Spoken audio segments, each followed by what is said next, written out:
like consistently. I mean, sometimes it goes up and down, but overall, like the value has gone down. So anytime you exchange your dollars to Kenya shillings, just understand that that's gonna lose value.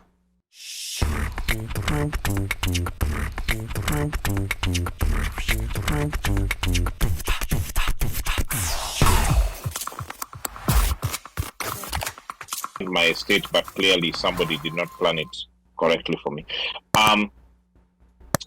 It's been interesting, the angle that we've been looking at this stuff, especially with the kids, and they're the ones who we always, what's the right word? We don't do justice for them. And I'm not sure if it's because of the way we were brought up, where, as a child, you are there to be seen and not to be heard. So you don't tend to think of them. And then these little, I was going to say, what's the right word? These little gentlemen and ladies that we are now bringing up, they're like, by the time they're like 5 years old, they're grown. You're basically having a conversation back and forth. They know, money things, somebody knows about a bank account. They know about, like even costs of milk and things like that. So you can't say that you want to have financial literacy without being inclusive or including them. And things that our parents would never, ever have told us, like the way, I'll use the example of death. It may sound a little bit gaudy, but it's something we never discussed. But we all knew that it happened. And even when it happened, growing up, at least my generation, it's like you are shielded. Nobody really wanted you as a child to deal with that scenario. But nowadays, I see the parents now when unfortunately there's a death in the society, they come with the kids. And the kids come to the service, sometimes they'll even come up to the, to the wake, and bid, farewell. And it's no longer, quote unquote, being shunned as this thing of that, you don't involve kids in that, you hide the kids. So the same way that we are doing these things of being inclusive, we definitely have to be inclusive with the kids. And more so, especially growing up or raising kids in America, you have to figure a way out that you're going to have these kids raised in America, if that's, wherever it is that you're residing, but make sure that it's the rule of law or play for that place where you are, not our emotional connection or ties with the motherland, because that's not making sense, and I know I had brought it up earlier, but I didn't hear us touching on it. But the difference between currency, that whole currency thing, how you earn your money versus how you're spending it, and then expecting to get returns or ROI based upon money that has changed hands and you've had to convert it. I didn't hear us touch on that at all. But Ali, I know maybe you might have kidogo snippet uingishe or kidogo, but it's something that we cannot run away from.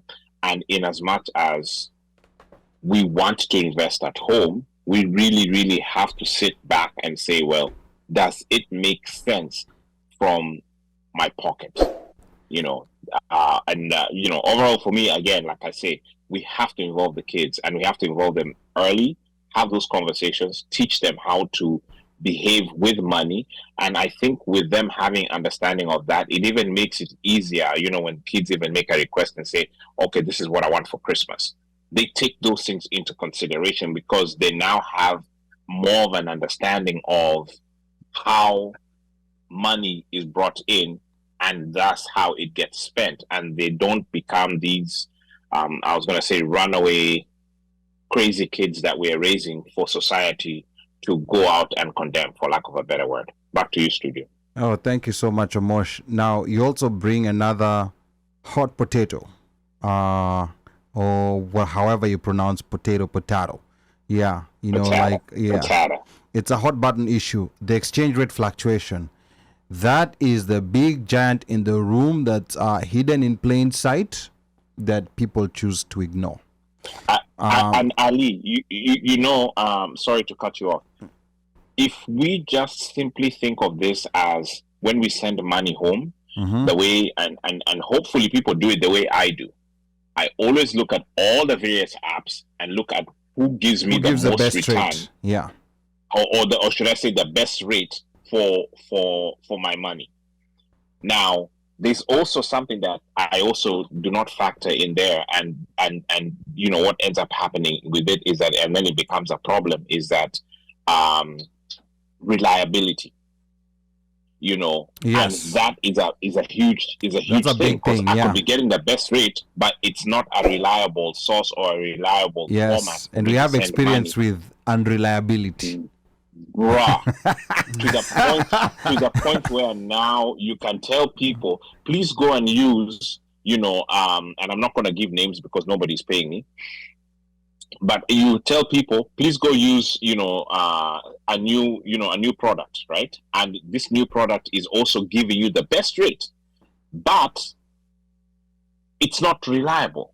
There's no guarantee. The fact that it's not reliable, when somebody is sitting, at, I don't know, Kenyatta, and you have to send that money so that they can be taken to theater, no one is going to use them. No. In as much as as much as we may sing and we may say, okay, this, that, or the other, the people be like, nope, I'd rather still get, my 135 rate and know it's going to get there than your rate of 142, and literally, somebody will tell you that I will omit that 7 to 8 shillings because I know that this is a trusted, and they will not move. In fact, they won't even download the apps. Yeah. I mean, reliability is key to everything, and we have experience. I'm one of those people who's not loyal to a brand, and I'm a price chaser, especially when it comes to issues of sending money back home. But I think all of us as a group here, we've learned the tough way. There's quite a number of reliable sources of sending money back home. Yeah. So I think you need to be doing your comparisons amongst those reliable sources. Constantly check. Correct. Think of it as Uber and Lyft. Before going somewhere, this is another hack. You have both the Uber and Lyft app. Sometimes the difference is so big, and people just don't do that extra step of checking. But back to the issue about exchange rates, when we're talking about decisions on including our children in our financial plans. So while we're doing that, we also have to factor in exchange rate fluctuations. And I think it was a couple of months ago when I did, a short example, just trying to demonstrate on my Facebook page, just trying to demonstrate to people that this is what happens, and I was using, actual historical rates. This is what happens. I mean, of course, we are not prophets. We can't see what's going to happen in the future, but what happened in the past can be an indicator of what tends to happen generally. And what has tended to happen over the last 30 years is that the Kenya shilling has tended to lose value to the dollar. The Kenya shilling has lost value to the dollar, consistently. I mean, sometimes it goes up and down, but overall, the value has gone down. So anytime you exchange your dollars to Kenya shillings, just understand that that's going to lose value. It's going to lose value at some point. So you must factor that in when you're making your investment decisions. I'm not in that team that says don't invest in Kenya. I'm totally not there. But I'm saying when you're calculating your estimated rate of return, you have to make comparisons with the rest state of investment. I compare this to resting metabolism. Mm-hmm. The calories you lose when you're resting. Yeah. So think about investments. What kind of investment that you can invest without doing anything, and how much are you making? And that resting metabolism for investment is around 10%, give or take. You can make 10% without, on average, without doing anything. Mm-hmm. So that is your baseline in dollars. Now, when you're thinking in terms of Kenya shillings, don't think of an investment that will give me more than 10%, because it may give you 15%, but because the shilling lost 40% of its value in the following year, then someone who took their dollars and put them under a mattress actually has more money than you. So that's what people need to factor in. I had put my calculation at a minimum of a 20% return. And by 20% return, I mean net. After you've paid yourself for your time, after you've paid everything, 20% minimum.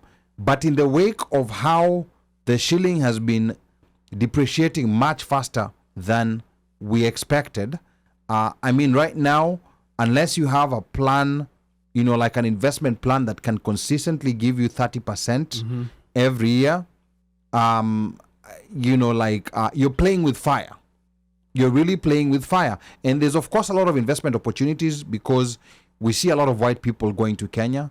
We see a lot of Chinese people going to Kenya. We see a lot of Indians, Arabs going to Kenya. So that means there are some good opportunities, even at the dollar rate of return. The thing is, we need to find out what those opportunities are and pursue those.